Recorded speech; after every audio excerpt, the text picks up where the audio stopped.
Benjamin Cernès, bonjour. Merci d'être avec nous aujourd'hui à l'Université d'été du MEDEF. Benjamin, vous avez créé Invelia, une banque d'affaires privée, en 2007. Vous êtes également l'auteur d'un ouvrage paru aux éditions Duno sur le thème de la levée de fonds. Alors justement, la levée de fonds, c'est notre thématique d'aujourd'hui. Pourquoi un entrepreneur, à un moment donné, fait-il le choix de passer par l'augmentation de capital, la levée de fonds ? Bonjour Lucie, donc un entrepreneur va faire une levée de fonds pour trois types de raisons, des raisons stratégiques, des raisons financières et des raisons psychologiques. Donc d'un point de vue stratégique, ça peut être offensif ou défensif. Offensif, dépasser un nouveau palier. Défensif, structurer davantage ses fonds propres ou réagir par rapport à une attaque d'un concurrent. Ensuite financier, l'idée d'une levée de fonds, c'est d'augmenter la création de valeur de l'ensemble du groupe.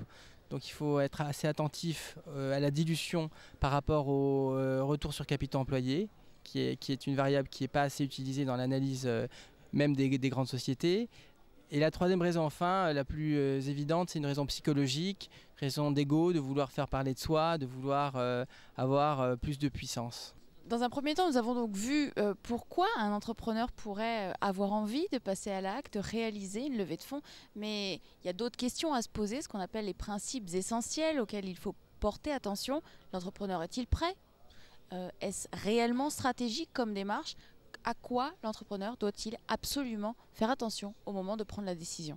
Oui Lucie, donc il y a comme toujours quelques dilemmes qui entourent cette décision de procéder à une augmentation de capital. Trois dilemmes majeurs. Le dilemme entre l'intérêt patrimonial de l'entrepreneur et des actionnaires et l'intérêt social. Ça c'est un premier dilemme important, structurant j'allais dire. Le deuxième dilemme, non moins important, c'est le return du nouveau projet qui sera financé par la levée de fonds par rapport au risque qui est couplé à ce projet. Et le troisième point, enfin, qui est aussi extrêmement important à avoir, c'est la valeur ajoutée des nouveaux investisseurs par rapport à la disruption, par rapport au contrôle, un certain nombre de choses qui vont être demandées que la levée de fonds soit sur les marchés ou soit faite par des investisseurs privés. Alors juste pour développer assez rapidement, donc l'intérêt social de l'entreprise, c'est la bonne continuation, le fait de ne pas prendre un certain nombre de risques. Ça peut être contradictoire avec l'intérêt patrimonial, on l'a vu par rapport à des LBO par exemple, ou plus précisément par rapport à des OBO, c'est-à-dire que l'entrepreneur va vouloir se reluer et va peut-être mettre en péril l'entreprise ou au moins à minima sa capacité de croître en inhibant les investissements qui sont nécessaires à sa croissance. Donc là il y a un véritable dilemme structurant et il faut bien faire attention à ce que chacun des intérêts, celui de l'entreprise et ceux des actionnaires pris séparément, ne soient pas lésés.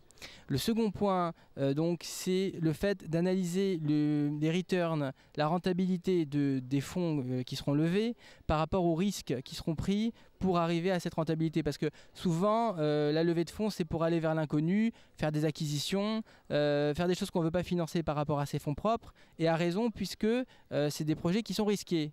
Donc il faut bien prendre la mesure du risque et du return pour que la décision soit créatrice de valeur au niveau de l'entreprise. Le dernier point enfin qui est fondamental, c'est que les nouveaux investisseurs donc n'apportent pas un certain nombre de rigidités qui pourraient inhiber encore une fois la croissance de l'entreprise, que ce soit par des contrôles, que ce soit par des droits de veto, etc. Donc il faut faire très attention à ajuster le profil de croissance et les spécificités de l'entreprise aux capacités et à la valeur ajoutée des investisseurs qui vont entrer dans le capital. Donc finalement, si l'on considère les dilemmes qui se posent à l'entrepreneur ou les motifs qui peuvent pousser un entrepreneur à choisir de faire une levée de fonds, quels sont les conseils que vous pouvez apporter ou qu'un conseiller dans une banque d'affaires peut apporter à un dirigeant d'une PME ou d'une ETI qui décide de faire une levée de fonds ? Oui, donc il y a deux gisements de valeur ajoutée d'un conseil à l'endroit donc de ses clients. Le premier, c'est d'analyser la valeur de l'opération elle-même sur le long terme. Est-ce que la dilution engendrée par la levée de fonds va entraîner une création de valeur durable sur l'entreprise? Donc ça c'est un point extrêmement complexe qui demande un certain nombre d'études et d'analyses. Le second point à très court terme, c'est d'extérioriser un delta de valorisation supérieur à ce que pourrait extérioriser un autre conseil. Pour quelle raison? non pas parce qu'on vend mieux, mais parce qu'on analyse mieux la stratégie et qu'on met mieux en valeur la différenciation d'entreprise qui est extrêmement souvent, notamment dans le cas des nouvelles technologies, extrêmement complexe. Par exemple, on a fait une levée de fonds l'année dernière pour une entreprise de service qui n'est pas rentable et qui a une quinzaine de millions d'euros de chiffre d'affaires, qui a été valorisée 30 millions d'euros.